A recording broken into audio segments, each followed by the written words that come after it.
Okay, so in this second part, I want us to focus on some of the analytical frames or themes that I use to understand food. Sidney Mintz, who's an important scholar on food and well known in the community, once said, "We do not understand at all well why it can be claimed both that people cling tenaciously to familiar old foods, yet readily replace some of them with others." And I think this is an interesting question to think about, because when we say food is cultural, in one way it's used to argue that this is why food habits don't change with technology and innovation.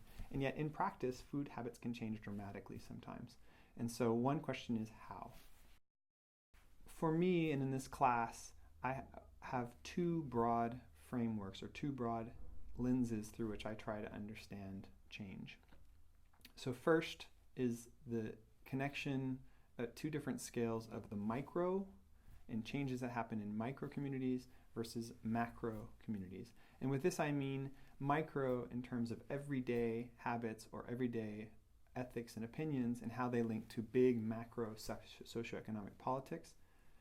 How do arguments about you use with your friends or I use with my colleagues, how do these arguments individually shape what is good to eat, and how do those then link to broad structures that are beyond the individual, guided by economic interests as well as the organization of society or the flow of goods and products. And the second interest I have is in the material and semiotic.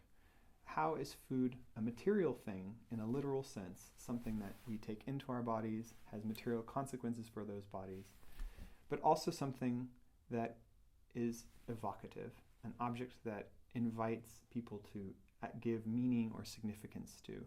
We understand it as a necessity, which is why everyone eats, but today a lot of why we eat doesn't have to do with necessity. It has to do with sentiment and symbolic meanings and such.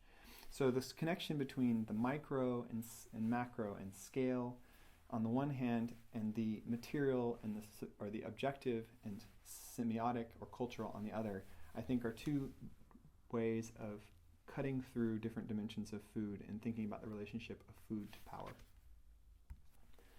So first, focusing on this micro-macro junction, the key concept here is scale. When we talk about making a hamburger for ourselves at our home, we have certain material obligations about how to make the hamburger that are very different than when McDonald's produces 1 million hamburgers around the world.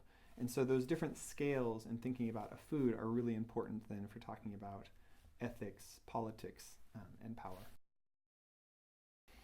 And a book that I find helpful for thinking about this is Bell and Valentin's Consuming Geographies, because the way they organize the book, each chapter looks at a different scale, and the scales move from local, individual, to macro and global. The first scale that they look at is food at the level of the body. And here you can think about different kinds of expert communities that are focused and specialized on this question. This could be cultural experts, people who look at gender and the male versus the female body and how food has a different relationship with these two types of bodies. It can also be scientific experts for people who study physiology. How does the food move into the body at a physical level, and understanding it at the level of the body only.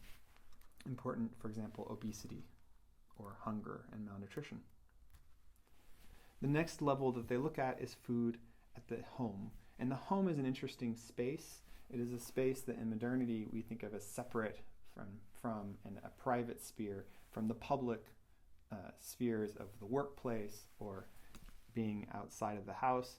And part of this is important in gender studies, because we also think of the home as a gendered space of domestic, maybe female consumption, and food being produced by the housewife, as opposed to the work spaces or public spaces that are dominated by males. And so thinking about when food moves from one space to the other, how does it change, is a useful level of analysis. The home, the public-private division is also important for thinking about whether food is a consumable versus food as a product, and the distinction between agriculture and spaces of production and food in spaces of consumption can be scrutinized and problematized. Beyond the home, you have the community. And here, for example, scholars might look at imagined communities, bloggers, newspapers, foodies, and how do these communities change the meaning surrounding a food. The important dimensions of this would be who is included in the community and who is excluded in the community. The next level, the level of the city, is a really important one for food studies. It's important because if you look at regulation of food, a lot of laws relating to food happen at the municipal level. Public sanitation, rules about restaurants and cleanliness, providing food of spaces where food can be served, what are public, what are private spaces. A lot of initiatives and reforms happen at this level, like the New York City initiative to ban large-size soda drinks in public schools. The city is also important when we look at the level of the region, because food as an urban concern depends on agricultural production as a rural concern. And with massive urbanization and big food movements today, it's easy to forget that food has to come from the region, from the rural areas into the city.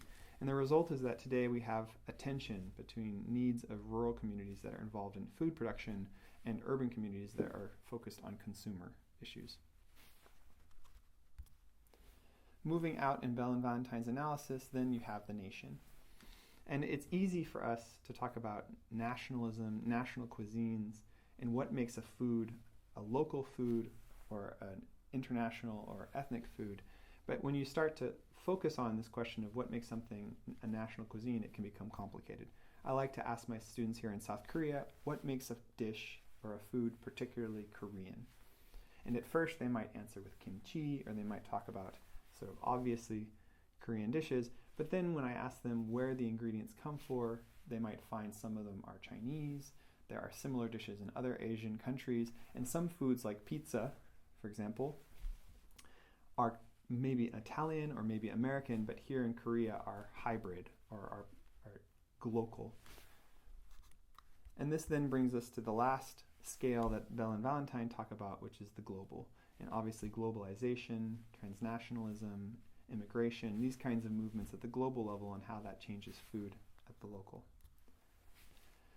And by using these different scales, I think the question becomes, how do you translate across scales? And how can we think about how something acting at the level of the body can be connected to something acting at the level of the global? And this micro-macro junction is important. So for example, just looking at the section on the body, some of the tensions that you can start to focus on is the body as an object as opposed to the body as a subject. And so the body can be measured, it can be studied as a material object, and yet it belongs to a subjective person. It has emotional meanings to it. And this tension between object-subject then can be worth scrutinizing with how food enters the body. Similarly, people focus on normalcy versus deviance. What do we mean by something that's normal? How can this be operationalized? Bodies take up space.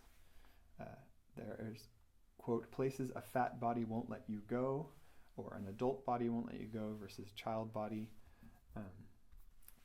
And finally, food in the body is something that moves from the outside of the body into the inside. In this way, it's a liminal object. And there are certain anxieties that exist that may or may not be scientific or rational, but are common across cultures, such as the law of contagion. If you have a food that is edible, but then you drop it, or it touches something that you think is inedible, we think of this as being contaminated. And these precede germ theory or precede modern ideas about contamination. Why is this? How is it that this liminal role of food provokes anxieties in the body? Moving to the largest scale, you have the example of global. And some of the questions that come up at the global level that involve translations are these ideas of acculturation. We have national, local, regional cultural identities, but we have global movements that are somehow reducing or transforming those. These could be in the form of assimilation, the Korean pizza, or homogenization with McDonald's or chain foods that are worldwide. And in this context, we might talk about issues such as the threat of foreign competition, even something like nostalgia for what is authentically Korean or authentically Italian reflects a concern about global changes. And finally, scholars talk about glocalization, where you have products that are global but then take on a local meaning. And all of this new way of thinking about scale is framed by a new 20th century awareness of the Earth as an entire planet, as can be seen here with the photo from the moon. Am I responsible for things that are happening in Africa when I make my food purchases in the United States? The second dimension of food, the material-semiotic, is about moving from outer meanings of food to inner meanings of food. And here, Sidney Mintz has a nice definition of this. By outer meanings, he was talking about the environmental, economic, social, and political kinds of conditions that shape food, the grand material conditions that structure our experience, what's sometimes called structural power. And inner meanings are these daily life micro-conditions of consumption. That when you eat a food, how does it make you feel? When you talk about food or share food with others, what are the interpretations that we go on this? What is its social significance? And Sidney Mintz asks us to think about the relationship between these outer and inner meanings. They're not necessarily separate spheres. And here we turn to the second meaning in the course, which is the second term in the course title. What do we mean by power? Now, scholars will often use power, and it will be one of those words that causes everyone in the room to get quiet and say, oh, this is important, but they're often not clear about the modes or tactics by which power is expressed. Here, I'm not talking about power as something a person possesses, but rather a mode by which a person influences others to think about something. The power to change people's minds, the power to change people's habit. And Mintz offers 4 types. These are not exclusive. There are many kinds of ways of thinking about power. You might think about Foucauldian discipline or biopower. You might use Rose's concepts of pastoral power. But here, these 4 types are nice because they show you 4 different modes. The first mode would be personal charisma. This is something that Weber was interested in.